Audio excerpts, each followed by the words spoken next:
donde estábamos visitando Katia y yo. Así que hay necesidad, en la calle hay necesidad. El asunto es nada más estar uno con las antenas, ¿verdad?, atentas y escuchar a las personas y sus necesidades y guiarles al Señor. Padre, oramos, poniendo esta meditación de la palabra delante de ti. Señor, gracias porque tú te manifiestas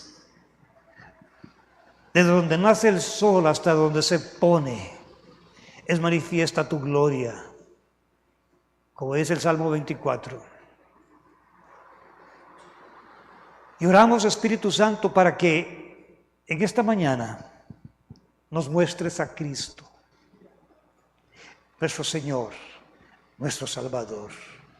Instrúyenos, danos sabiduría, para que más allá de las palabras naturales podamos, Señor, escucharte a ti. Y más allá de lo que vemos con nuestros ojos naturales, podamos mirarte a ti y encontrarnos contigo en nuestro espíritu a través de tu palabra. En el nombre de Cristo Jesús. Amén y amén. Aleluya. Fíjate que ahí está. Dije yo, ¿dónde está la prédica? Está aquí. Muy bien. Hermanos, verdaderamente, ¿alguna vez usted se ha preguntado por qué me suceden estas cosas a mí?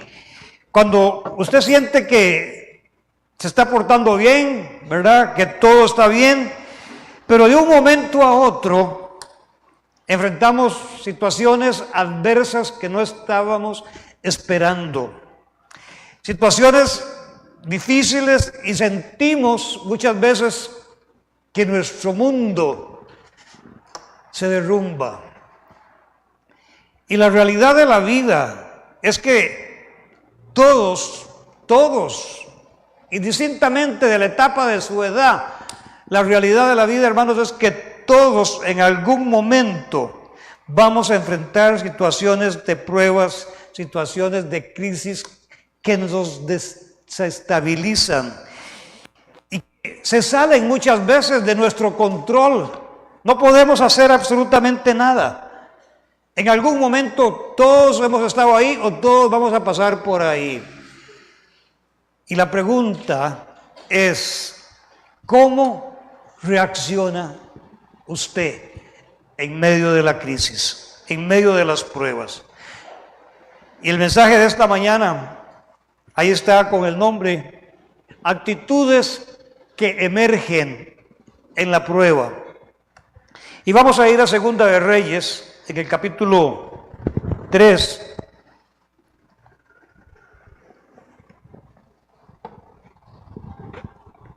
En el verso 6 al 9, y leemos. Segunda de Reyes, capítulo 3, verso 3 al 9. Dice así la Escritura. Joram, hijo de Acab, comenzó a reinar en Samaria sobre Israel el año 18 de Josafat, rey de Judá, y reinó 12 años. Y este rey Acab, dice el verso 2, hizo lo malo ante los ojos de Jehová, aunque no como su padre Acab y su madre Jezabel, porque quitó las estatuas de Baal que su padre había hecho. Pero se entregó a los pecados de Jeroboam, hijo de Nabat, que hizo pecar a Israel y no se apartó de ellos. Dice en el verso 4, entonces, después de estos 12 años o 18 años de estar reinando, entonces Mesa, rey de Moab, era propietario de ganados y pagaba al rey de Israel 100,000 corderos, era como un impuesto, ¿verdad? Y 100,000 carneros con sus vellones. Pero muerto Acab, el rey de Moab se rebeló contra el rey de Israel, contra Joram en este caso. Y entonces dice el verso 6, salió entonces de Samaria el rey Joram y pasó revista a todo Israel, a su ejército. Y fue y envió a decir a Josafat, rey de Judá, le dijo de esta manera: el rey de Moab se ha rebelado contra mí.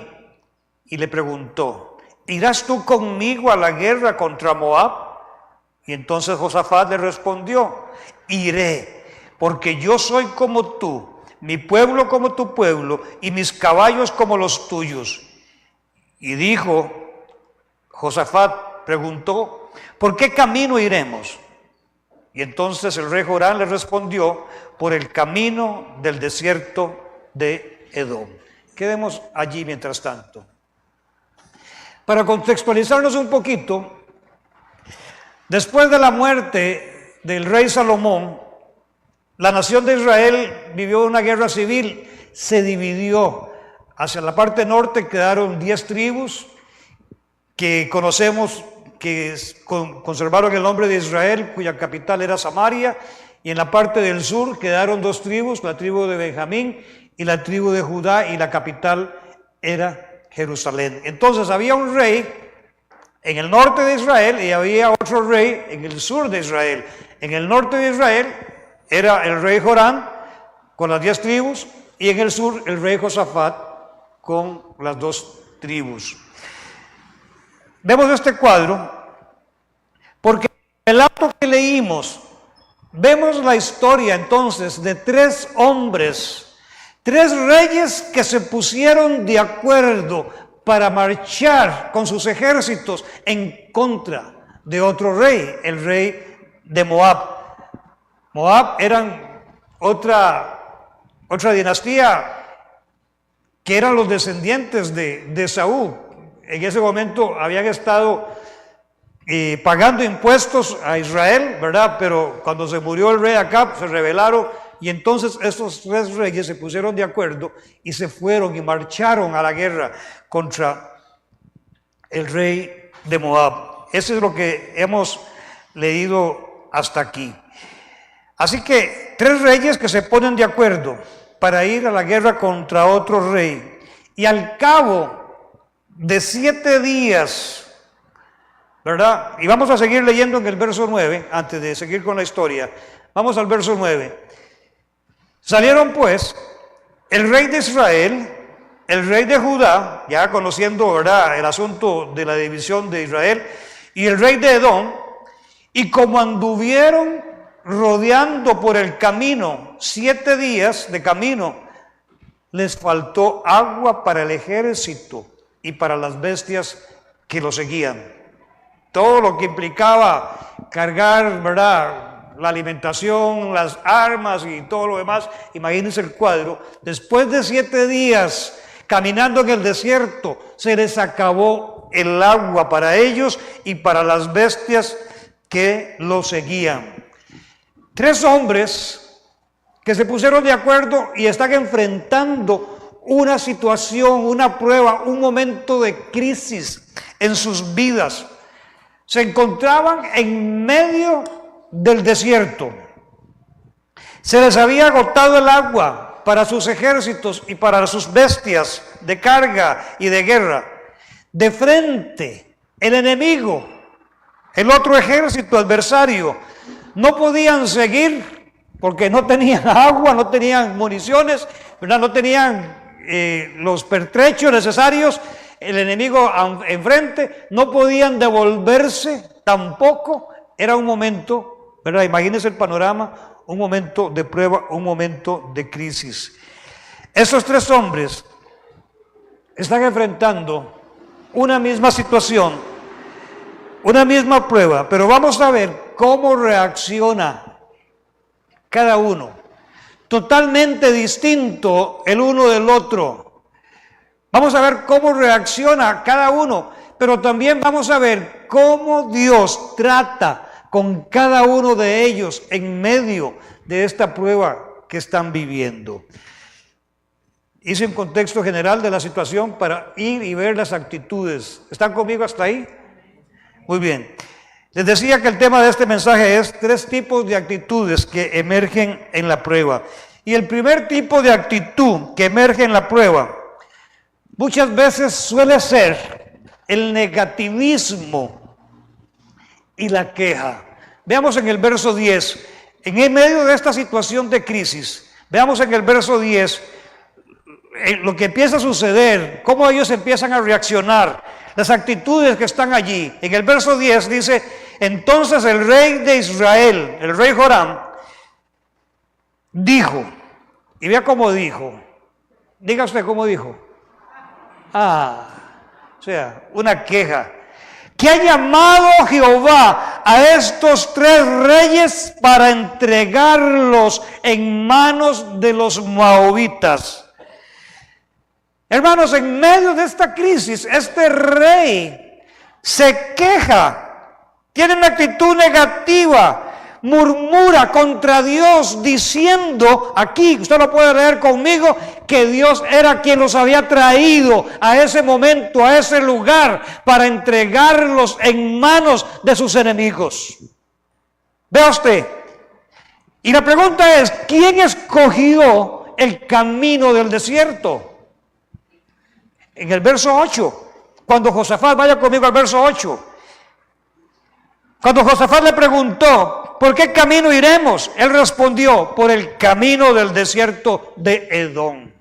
Él tomó la decisión de ir por ese camino del desierto y al cabo de 7 días, cuando se quedan sin agua, para ellos y para sus ejércitos y para las bestias, entonces en medio de esa crisis dice, se queja y culpa a Dios que Jehová ha traído a estos 3 hombres para entregarlos en manos de los moabitas, y culpa a Dios de la decisión que él mismo tomó.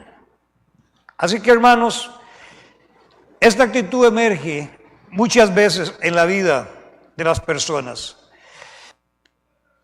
Como el rey Joram han tomado el camino del desierto por decisiones equivocadas, por no consultar a Dios, porque si usted ve aquí, en ningún momento ellos dicen, bueno, oremos a ver, ¿verdad? Consultémosle a Dios.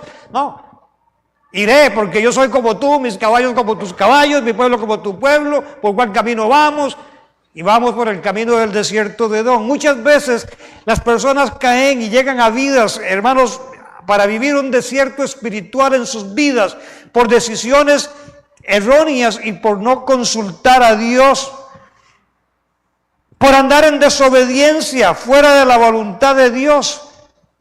Llegan a vivir en el desierto espiritual por hacer la voluntad de sus sentimientos, la voluntad de sus emociones, por apoyarse en sus propias fuerzas, en su propia opinión, pero que a la postre tales decisiones los llevaron a una situación de crisis, a un desierto espiritual.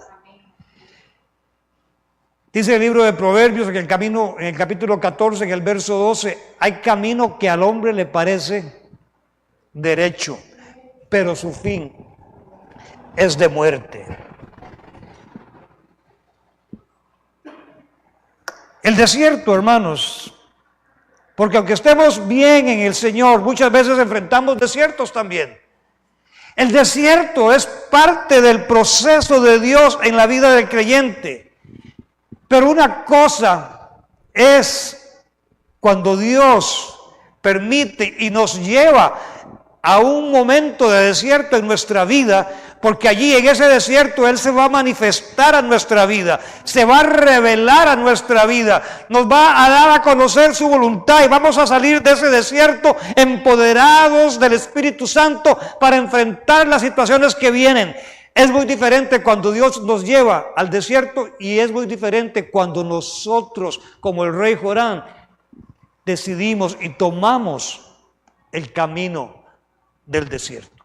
Son dos cosas totalmente diferentes. Joram escogió ir por el camino del desierto y terminó culpando a Dios de la situación y de la condición que después de 7 días estaban enfrentando. Y este cuadro, hermanos, es el cuadro de muchas personas que cuando surgen las pruebas, cuando surgen las adversidades, fácilmente buscan culpar a otros de lo que están, por lo que están viviendo. Fácilmente están buscando un chivo expiatorio a quien culpar por la situación en la que ellos están, sin valorar y sin pensar verdaderamente que ha sido por su propia decisión y por su propia responsabilidad que ha llegado a esa situación. El quejarse, hermanos, y culpar a Dios es muchas veces o culpar a otros. Es la actitud que podemos tomar en un momento de crisis, en un momento de prueba. Hemos nacido y hemos heredado esa actitud en nuestra vida desde el huerto del Edén. Cuando Adán y Eva pecaron, se rebelaron contra Dios, desobedecieron a Dios. Dios vino a buscar a Adán en el huerto y le preguntó, ¿qué hiciste? Y entonces, ¿qué dijo él? Le echó la culpa a Dios. La mujer que me diste me dio de comer, evadiendo su responsabilidad de que él no tenía que dejar a la mujer sola. Quizás esto lo digo yo, no el Señor, ¿verdad? Que estar atento y guiar a su esposa en el conocimiento de Dios, pero cuando entonces comió y desobedeció a Dios juntamente con su esposa, con Eva, entonces muy fácil le echa la culpa a Dios. La mujer que me diste me dio de comer. Hermanos, esta actitud la hemos heredado. Por eso es que muchas veces estamos inmediatamente buscando ese chivo expiatorio para justificar nuestra condición y culpar a otros. Y aquí estamos culpando muchas veces, hermanos, a tanta gente por nuestra condición. Al jefe, es que le caigo mal. Al profesor, me dejó, no me dio los puntos, no me los regaló porque le caigo mal, etcétera. Al compañero de trabajo, al pastor, le echan la culpa al pastor. Échemelas todas a mí, no hay problema, no tengo problema con eso. Al pastor, al líder, al presidente. En este tiempo usted ve a la gente cómo está culpando al presidente, y no digo que sea, ¿verdad?, una monedita de oro, pero la gente le echa la culpa al presidente, a los diputados, a los magistrados, al esposo, a la esposa, a la suegra, a Putin, a los chinos, a cualquiera que sea. Siempre estamos buscando cómo culpar y responsabilizar a otros de las decisiones que nosotros hemos tomado, y no asumimos, hermanos, la responsabilidad de nuestras decisiones. ¿Están conmigo? Ahora, ciertamente pueden haber situaciones externas que se salen de nuestro control y nos condujeron a ese momento de crisis. Pueden haber esas situaciones externas. Pero no son los factores externos, hermanos, lo que nos debe de consumir en un asunto de desesperación. Ciertamente hay cosas que no podemos controlar, pero hermanos, no son las cosas externas los que nos van a hundir, los que nos van a afectar, sino la condición interna, la actitud de su corazón con la que usted responde y enfrenta esa situación de crisis en su vida. Ahora, no es lo que está a nuestro alrededor lo que nos amenaza, como dije, sino lo que está aquí adentro, nuestra actitud de negatividad y de queja.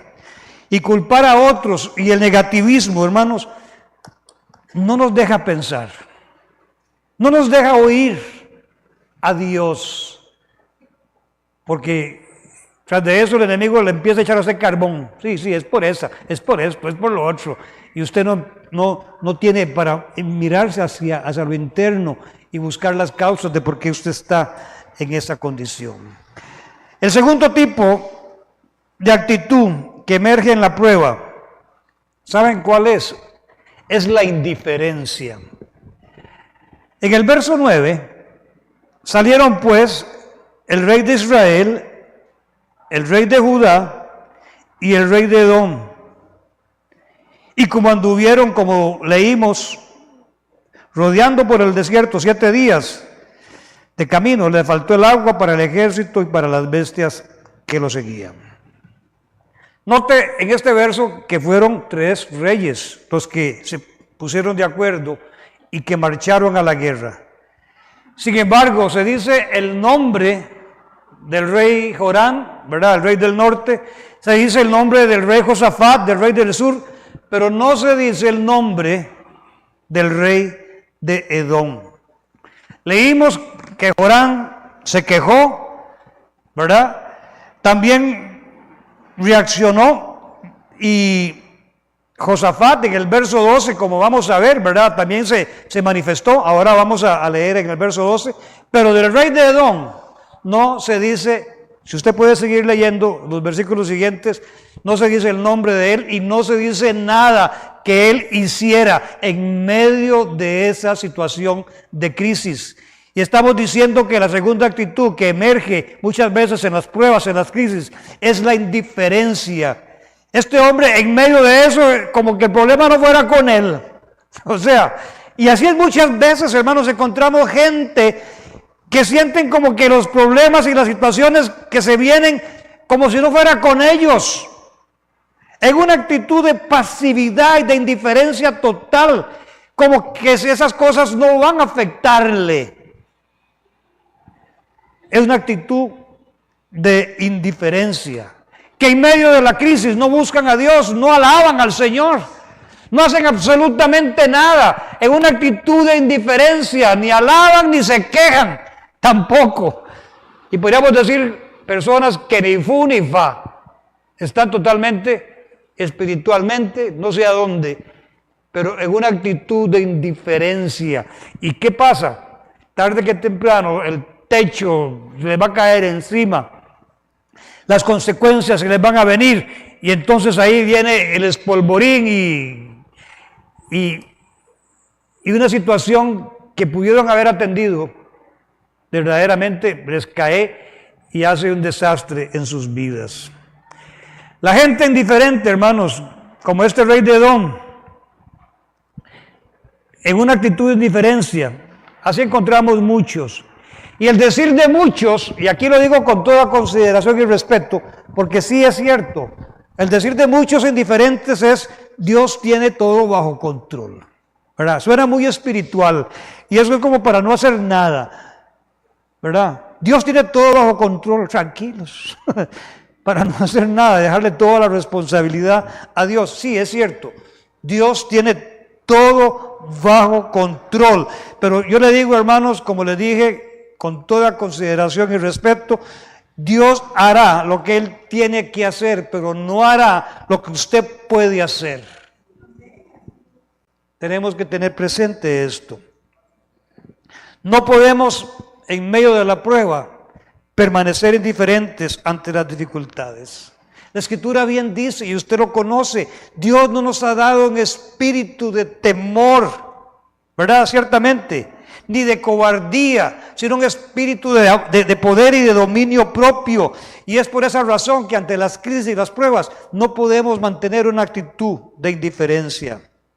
Así que no podemos permanecer indiferentes, sino que debemos de enfrentar el problema, salir de la indiferencia y de la pasividad que muchas veces caen las personas y tomar una posición en la batalla y confiar en Dios en cualquier situación que estemos pasando. Y esto nos lleva a la tercera actitud.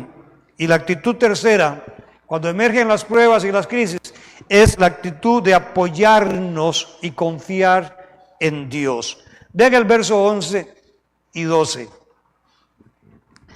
de Segunda de Reyes, capítulo 3. Mas Josafat, el rey del sur, dijo, en medio de esa crisis, donde aquel se quejó, negativo, le echó la culpa a Dios, en medio de que aquel, ¿y usted qué? No, nada. ¿A mí qué? ¿Verdad? Una cosa así, algo así tuvo que haber hecho este rey. Este hombre Josafat, en el verso 11, dijo y preguntó, ¿no hay aquí profeta de Jehová para que consultemos a Jehová por medio de él? Y uno de los siervos del rey de Israel, miren, ni siquiera el rey, ¿verdad? Uno de los siervos del rey de Israel respondió y dijo, aquí está Eliseo, el profeta Eliseo, hijo de Safat, que servía a Elías. Y nota el verso 12. Y Josafat dijo, este tendrá palabra de Jehová. Y descendieron a él el rey de Israel y Josafat y el rey de Edom. Hermanos, este rey, en medio de esta situación, él dijo, en medio de esto es Dios quien tiene la respuesta. Es Dios a quien tenemos que ir y consultar de qué es lo que debemos de hacer. Es Dios quien tiene la salida en medio de esta crisis. Vamos, consultémosle a Él por medio del profeta. Una situación, hermanos, que en medio de esa crisis emerge aquí en Josafat es, Dios es quien tiene la última palabra. No es, ¿verdad?, el agua, no es que los caballos, no es que nuestro ejército, es Dios. Vamos y consultémosle a Él. Y hago una aclaración aquí, porque siento que es bien importante, en el sentido de que ya entendemos, ¿verdad?, que había una división de reinos en Israel, ya lo expliqué, los del norte y los del sur. Leímos también al inicio de que Jorán era hijo de Acab y Jezabel, ¿verdad? El padre y su madre que le habían dado la espalda a Dios, idólatras. Ya conocemos la historia, ¿verdad?, de cómo en su momento Elías, en aquella situación del fuego y todo lo demás, ¿verdad?, se manifestó el poder de Dios y que los profetas de Baal fueron destruidos. Jorán era hijo de Acab y de Jezabel, además de eso. Pero también dice la Escritura, donde leímos que cayó en los mismos pecados de Jeroboam. En esa división que había, el rey Acab dijo, ¿para qué tenemos que ir hasta el sur a adorar al Señor? No, hagamos aquí, en el norte, nuestro propio altar y nuestra propia liturgia, nuestra propia adoración, y yo les hago un Dios. No tenemos que ir a Judá a adorar. Ese era el pecado de Jeroboam y fue el mismo pecado que siguió, en este caso, el rey Jorán. Y hago esta mención, hermanos, porque en esa condición, en esa diferencia tan radical, Josafat se unió al rey Jorán cuando le dijo, ¿irás tú conmigo a la guerra contra Moab? Y él dijo, sí, se unió. Y aquí quiero decirles esto, hermanos, hay alianzas como estas que nos pueden llevar a una situación de problemas y conflictos y de crisis. Hay alianzas que no nos convienen. Como cristianos tenemos que tener cuidado con quién hacemos negocios, con quién nos estamos relacionando y con quién estamos de alguna manera a nivel emocional, estamos llevando una relación. Hay cosas y hay alianzas, hermanos, que no están en la voluntad de Dios. Este rey Josafat se alió entendiendo esa diferencia tan radical que había en cuanto a la adoración al Dios verdadero o al Dios de los dioses de Baal, de Acab y de Jezabel, ¿verdad? Cuando él dijo, ¿para qué van a ir a Judá? Hagamos aquí nuestro altar. Pero también me dice algo, hermanos, en ese sentido, tengamos cuidado con quien usted hace negocios, con quien usted de alguna manera hace alianzas, porque eso se puede convertir en una situación de crisis. Ahora, Vemos en el verso 12, para continuar, en el verso 11 y 12, que Josafat dijo: no hay aquí profeta de Jehová para que consultemos a Jehová por medio de él. Y él dice en el 12, y Josafat dijo: este tendrá palabra de Jehová. Después de que el siervo dijo: ahí está Eliseo, que servía a Elías. La actitud de Josafat es uno que en medio de la crisis no se deja arropar por el negativismo ni por la queja de los que están a su alrededor. Es uno que no se deja arropar por las circunstancias ni por la indiferencia, sino que a pesar de haberse embarcado en una alianza que no le convenía, y aquí, ¿verdad?, el mensaje también, tenemos tiempo en el Señor para rectificar y volvernos a Él a pesar de nuestras malas decisiones. Y es lo que acá, pero es lo que Josafat está haciendo. Él, en esa alianza que no le convenía, en medio de todo eso, dice: Dios tendrá la palabra para nuestra vida. Así que, hermanos, el cuadro como vemos aquí, ante la prueba de la crisis, yo le pregunto a usted, como dice aquel, ya saben quién es. ¿Cuál es su actitud? ¿Quejarse? ¿Decir, negativo?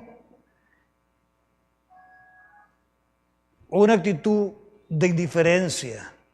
Dios quiere que usted tenga una actitud en medio de eso, de que inmediatamente, antes de que usted empiece a ver todos los obstáculos, usted piense a ver a Dios por medio de cualquier circunstancia y diga: en esto que estoy pasando, Dios es quien tiene la última palabra. Amén. Así que, hermanos, Dios tendrá una palabra para nuestra vida en medio de lo que estemos pasando. Consultémosle a Él.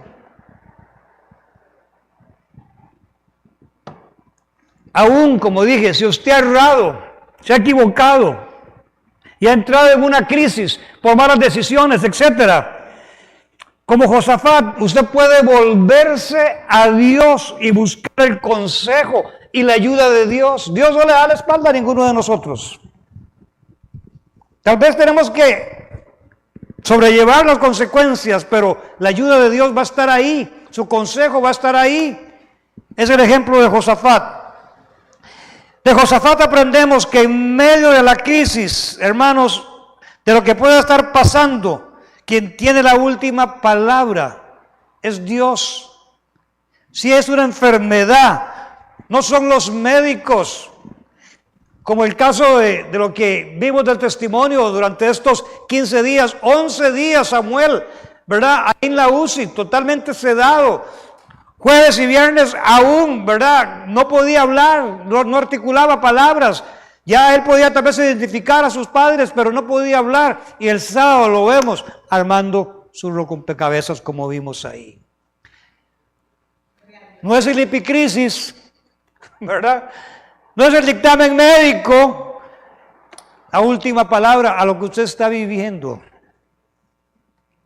la tiene el Señor.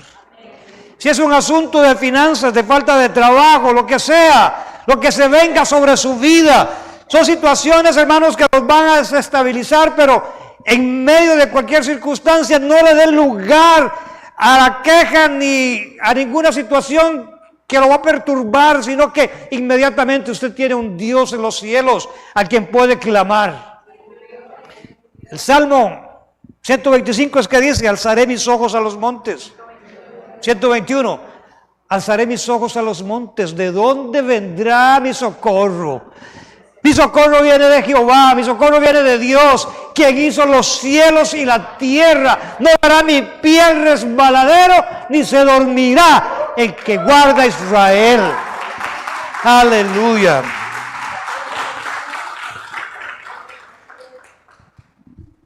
Déjame apuntar aquí el Salmo 121. Así que, hermanos, la respuesta a los desafíos en la relación de nuestro matrimonio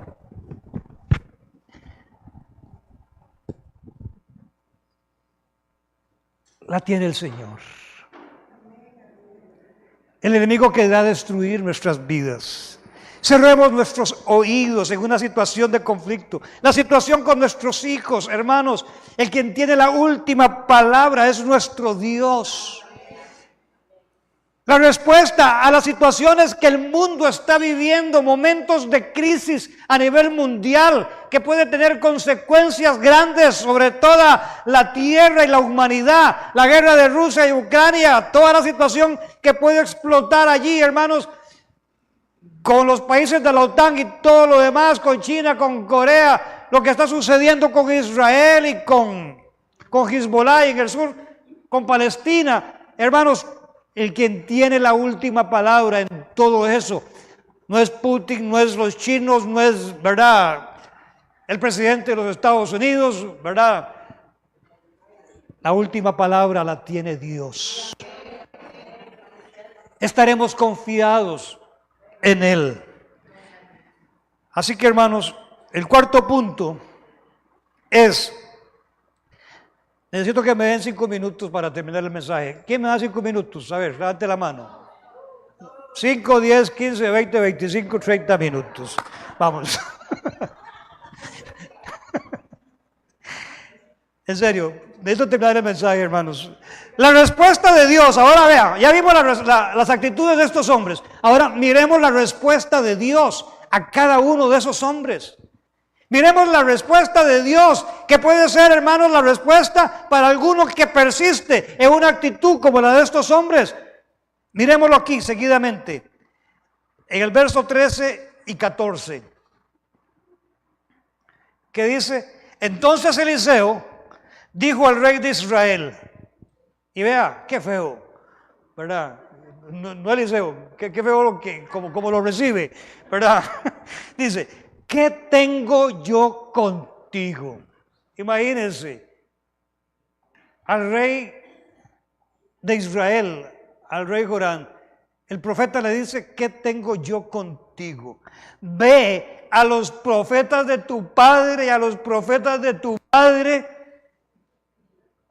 ¿verdad? Ya sabimos, ya dijimos quién eran los padres y el padre y la madre, Acab y Jezabel. Y el rey de Israel le respondió: no.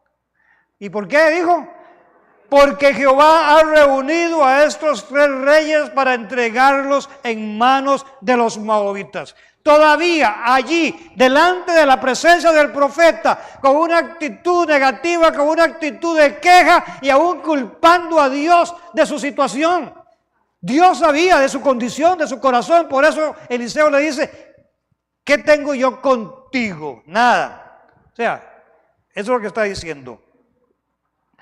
Hermanos, de otra manera, si seguimos leyendo,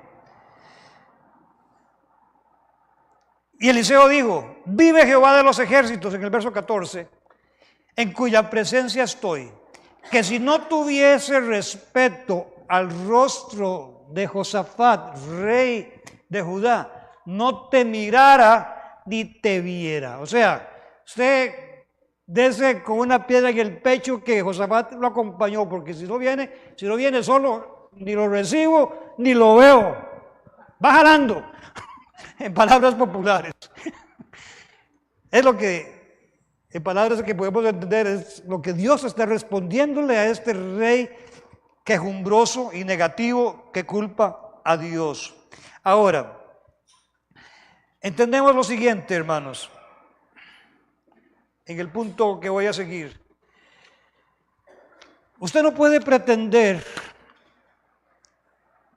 la respuesta de Dios para su vida sin antes no arreglar, escuche esto, su condición espiritual con Dios. Este hombre pensaba que podía llegar así, y muchas veces como creyentes pensamos que nuestra condición espiritual decadente a lo interno, y nos conocemos como estamos, para el tigre, ¿verdad?, que Dios nos va a dar una respuesta. No podemos pretender en ninguna manera eso. Este hombre tenía que apartarse de los pecados de la idolatría. como pretendía, ¿verdad?, hacer el rey Joram, entendiendo que solamente hay un Dios verdadero a quien adorar, a nuestro Señor. Entendiendo que solamente hay un mediador entre Dios y los hombres, es Jesucristo, nadie más. No hay otro intercesor, no hay otra mediadora a que podamos acudir. El único que murió y dio su vida y su sangre es nuestro Señor Jesucristo y nadie más. Dios en su misericordia, hermanos, con ese venda que tenemos, recibe a las personas y abre sus ojos para que lo conozcan y lleguen a la verdad. Pero cuánta gente, conociendo aún la verdad, persisten en una actitud de idolatría. Y eso tiene que ver con los líderes de las religiones tradicionales y mucha gente que con conocimiento los están siguiendo. No podemos, hermanos, en nuestra condición de pecado, pretender de que Dios nos dé una respuesta. Ahora, la respuesta al rey de Edom, al que fue indiferente, ¿qué le respondió? Como le dije, usted puede seguir leyendo, no le respondió nada. No le dijo nada, ¿verdad? Porque el que es indiferente con Dios, escuche esto, el que es indiferente con Dios y no se compromete con Él, tampoco recibirá una respuesta o una palabra de Dios para su vida. Mucha gente dice, es que Dios no me habla.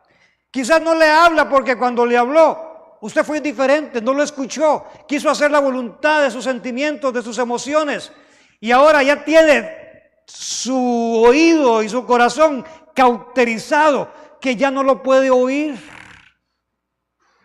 a pesar de, o por medio de que fue indiferente. Así que, hermanos, otra vez, el que es indiferente y no se compromete con Dios no debe de esperar nada extraordinario de parte de Dios. Ahora, la respuesta de Dios por medio del profeta al rey Josafat, aquel que dijo, Dios, consultémosle a él sabe, él tiene la palabra y nos va a dar una salida a esto. En el verso 14, y Eliseo dijo, vive Jehová de los ejércitos en cuya presencia estoy, que si no tuviese respeto al rostro de Josafat, rey de Judá, no te mirara ni te viera. Eso fue lo que le respondió el rey Joram. Al rey Josafat no le dijo nada directamente, pero indirectamente podemos discernir lo que está allí, de lo que Dios está dando a entender de Josafat. De que Dios respeta a este hombre. Dios respeta, hermanos, y honra a aquel que pone su confianza y su seguridad y su esperanza en Él.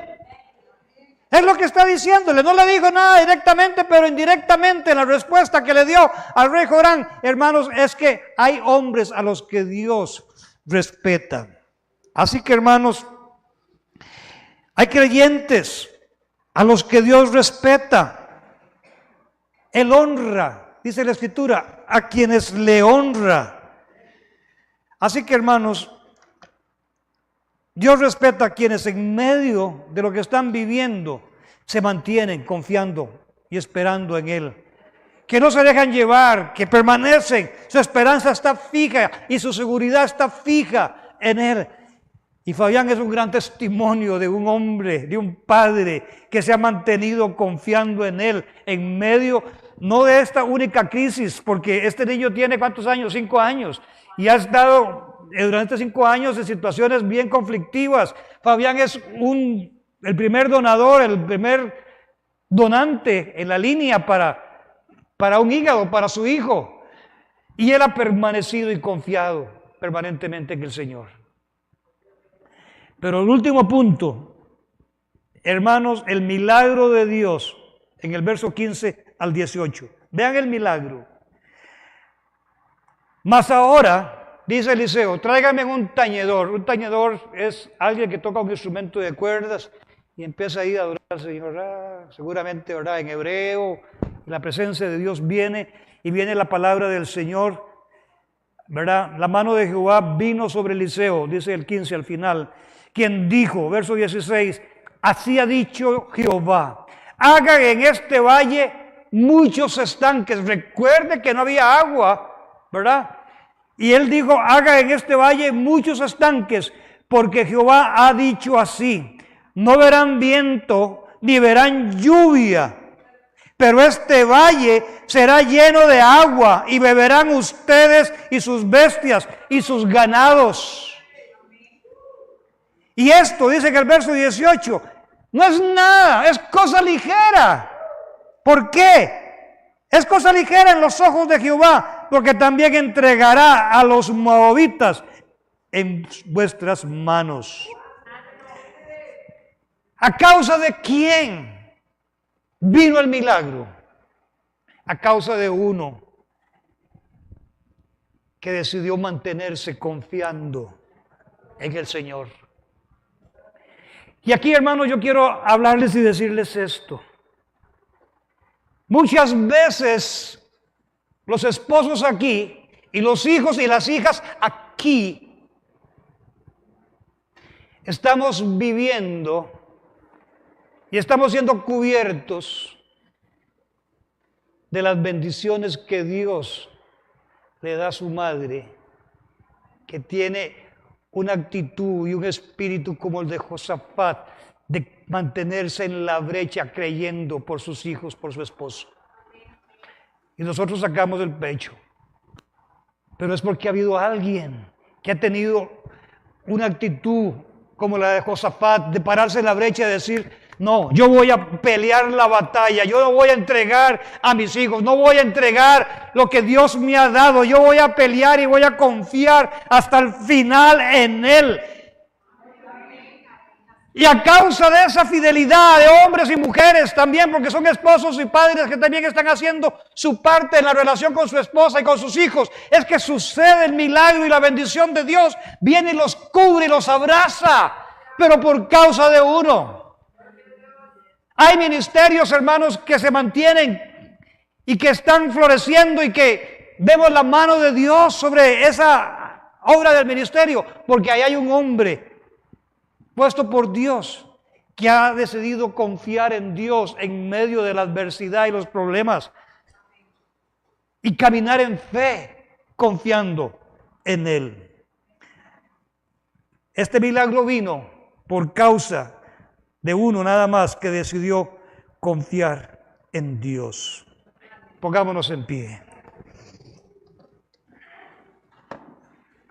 Yo le digo en esta mañana, ya para terminar, examine su propia vida.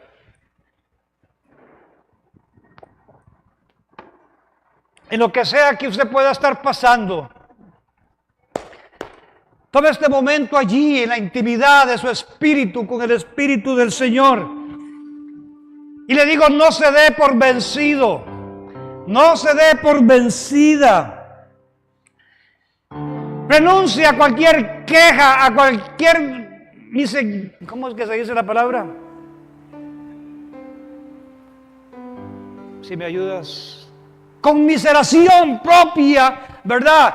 En nuestra vida, renuncia a eso, al negativismo, a la indiferencia, a la pasividad espiritual hoy, en esta mañana. Deje esas cosas tiradas y dígale al Señor, Señor, hoy yo me pongo en la brecha, me pongo sobre mis pies espiritualmente, Señor. Yo vengo proclamando en esto que me está aconteciendo, de que tú estás conmigo como poderoso gigante. Vemos, Señor, que este milagro sucedió por uno que decidió confiar en ti. Y yo soy uno que en esto que estoy viviendo, que tú conoces, voy a mantenerme confiando en ti. Aleluya. Adórele allí y dígale al Señor, con fe y perseverancia, Señor, y compromiso, yo sé que mi milagro vendrá. Y pídale al Señor ahí que le muestre su cuota de responsabilidad en las decisiones que tomó. Y como Josafat rectificó y miró a Dios y lo buscó, Hoy, Señor, y le puede decir, yo me vuelvo a ti. En el nombre de Jesús. Hoy yo me preparo para cambiar mi actitud y me dispongo, dígalo allí en fe, para elevarme por encima de las circunstancias, para mirarte a ti, Señor. Hoy tú has traído una palabra a mi vida. Dígaselo allí. Has traído una palabra a mi vida. Y entiendo que en lo que estoy pasando, aunque no veo con claridad y estoy oscuro, así como no hay agua, el Señor abrirá el camino en el desierto y hará el milagro al confiar en ti. ¿Habrá alguno hoy aquí en este lugar que quiera decirle al Señor, Señor, yo quiero entregarte mi vida y empezar a confiar en ti? He caminado en mi propia opinión, en mi propio consejo, y las decisiones me han llevado a este momento de crisis, pero hoy yo quiero salir de allí poniendo mi esperanza en ti. Alguien que por primera vez quiera hacer esta decisión o reconciliarse con el Señor, levante su mano para poder hacer una oración por ustedes de aquí. Aleluya. Dios le bendiga. ¿Alguien más? Puede bajarla. ¿Alguien más? Gracias, Señor, en el nombre de Jesús, por estas manos levantadas. No hay viento, no hay nubes en lo espiritual, hablando de esto, pero mis estanques, mis vacíos serán llenos, y toda acción en las esferas espirituales que hasta ahora han detenido mi bendición son quitadas, y proclamo en tu nombre que mi milagro viene en el nombre de Jesús. No hay nada imposible para ti. En el nombre de Cristo. Amén. Siempre terminamos nuestros servicios declarando la bendición sacerdotal. La bendición con la que el Señor le ordenó a Moisés y al sacerdote Aarón bendecir a sus hijos, los que Él había redimido de la esclavitud de Egipto. Esta bendición yo la declaro sobre cada hombre y cada mujer que hemos sido redimidos por la sangre de Jesucristo, diciéndoles: Señor te bendiga y te guarde. El Señor haga resplandecer su rostro sobre ti y tenga de ti misericordia. El Señor alce sobre ti su rostro y ponga en ti paz. Y pondrán mi nombre sobre mis hijos y yo los bendeciré. Y yo pongo tu nombre, el nombre de Jesús, nuestro Redentor, nuestro Salvador, sobre la vida de cada hombre y cada mujer en este lugar. Y los bendigo en el nombre del Padre, en el nombre del Hijo y en el nombre precioso del Espíritu Santo. Amén y amén. Dios les bendiga, mis hermanos.